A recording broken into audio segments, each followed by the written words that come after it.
ఎండోమెట్రియోసిస్ని మనం ఏ టెస్టుల ద్వారా గుర్తించవచ్చు? ఈ ఎండోమెట్రియోసిస్ అంటే యుట్రన్ ఎండోమెట్రియం అనేది నార్మల్గా కాకుండా అబ్నార్మల్ ప్లేసెస్లో గ్రోత్ అవుతుంది.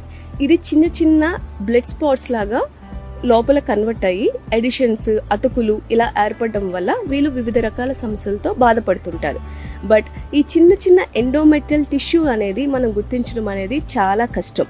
ఎండోమెట్రియోసిస్ అనేది ఇన్ఫర్టిలిటీకి ఎంత సివియర్గా కాజ్ చేస్తుందో దాన్ని గుర్తించడం కూడా అంతే విధంగా చాలా కష్టం. దీనివల్ల ఏంటి అంటే ఎండోమెట్రియోసిస్ డయాగ్నోసిస్ అనేది చాలా డిలే అయిపోతుంది. సో ఆల్రెడీ ఏంటి అంటే మీరు 1 year తర్వాత పిల్లలు కలగట్లేదు అని వెళ్తారు. సో ఈ ఎండోమెట్రియోసిస్ వలన అండాశయంలో సిస్టులు ఏర్పడి ట్యూబ్స్ అన్ని బ్లాక్ అయిపోతాయి.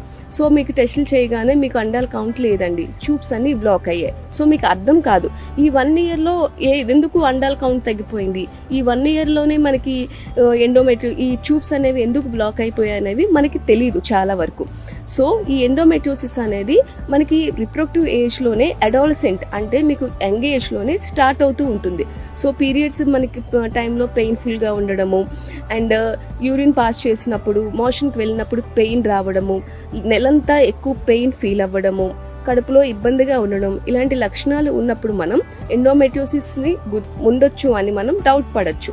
సో మీకు ఈ లక్షణాలు ఉన్నప్పుడు సో ఎండోమెట్రియోసిస్ ఉందా లేదా అనేది టెస్ట్ల కోసం మీరు ఎర్లీగానే అంటే పెళ్ళైన ఒక 2-3 నెలలకే డాక్టర్ని సంప్రదించాల్సి ఉంటుంది.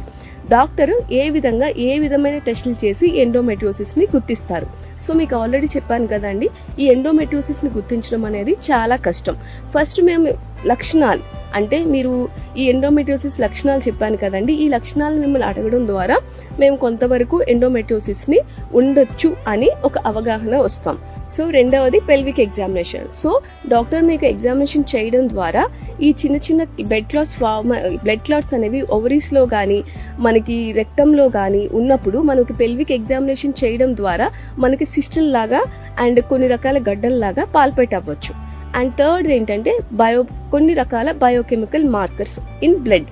సో బ్లడ్లో కొన్ని రకాల టెస్టులు చేయడం ద్వారా మేబీ ఎండోమెట్రియోసిస్ ఉండొచ్చు అని మనం అనుకోవచ్చు. సో ఎందుకు ఈ బ్లడ్ బయోమార్కర్స్ అంటే ఈ బ్లడ్ క్లాట్స్ అనేవి మనకి కొన్ని రకాల చేంజెస్ గురైనప్పుడు కొన్ని రకాల బయోకెమికల్ ప్రొడక్ట్స్ అనేవి మనకి బ్లడ్లో రైజ్ అవుతుంటాయి.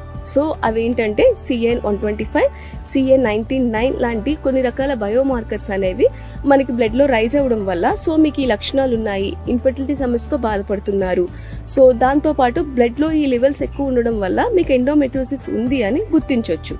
బట్ ఇంకొకటి ఏంటంటే స్కాన్లో మనకి ఏంటి అంటే ఎర్లీ ఎండోమెట్రియోసిస్ అంటే మినిమల్ ఎండోమెట్రియోసిస్ అనేది గుర్తించలేం.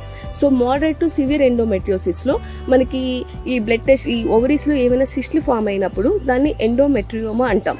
సో ఈ ఓవరీస్లో ఈ సిస్ట్ ఫామ్ అయినప్పుడు దాన్ని మనం స్కాన్ చేయడం ద్వారా ఎండోమెట్రియోసిస్ని గుర్తించవచ్చు.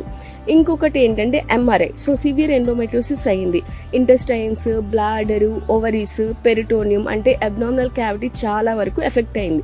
సో దీన్ని MRI స్కాన్ ద్వారా మనం గుర్తించవచ్చు. బట్ అన్నిటికంటే గోల్డ్ స్టాండర్డ్ లాప్రోస్కోపీ. ఈ లాప్రోస్కోపీ చేయడం వల్ల డైరెక్ట్ అబ్డామినల్ క్యావిటీలోకి మనం ట్యూబ్ పంపించడం వల్ల ఈ బ్లడ్ క్లాట్స్ ఎక్కడైనా ఉన్నాయా, దీనివల్ల ట్యూబల్ ఎడిషన్స్ ఫామ్ అయ్యాయా, ఓవరీస్లో సిస్ట్లు ఏవైనా ఉన్నాయా, ఈ చుట్టుపక్కల ఇంటెస్టైన్స్లో కానీ ఈ రెక్టమ్ దగ్గర కానీ మనకి ఏవైనా ఎడిషన్స్ ఉండి అక్కడ కూడా ఈ ఎండోమెట్రియోటిక్ స్పాట్స్ అంటే ఈ బ్లడ్ క్లాట్స్ లాంటి పాట్స్ అనేవి డైరెక్ట్గా చూడడం వల్ల మనం ఎండోమెట్రియోసిస్ని గుర్తించవచ్చు. సో మనము లాప్రోస్కోపీ అనేది గోల్డ్ స్టాండర్డ్ టెక్నిక్, బట్ అది ఇన్వేజివ్ ప్రొసీజర్ అంటే ఆపరేటివ్ ప్రొసీజర్ కాబట్టి ఇది మనం ఎర్లీగా అందరికీ సజెస్ట్ చేయలేం.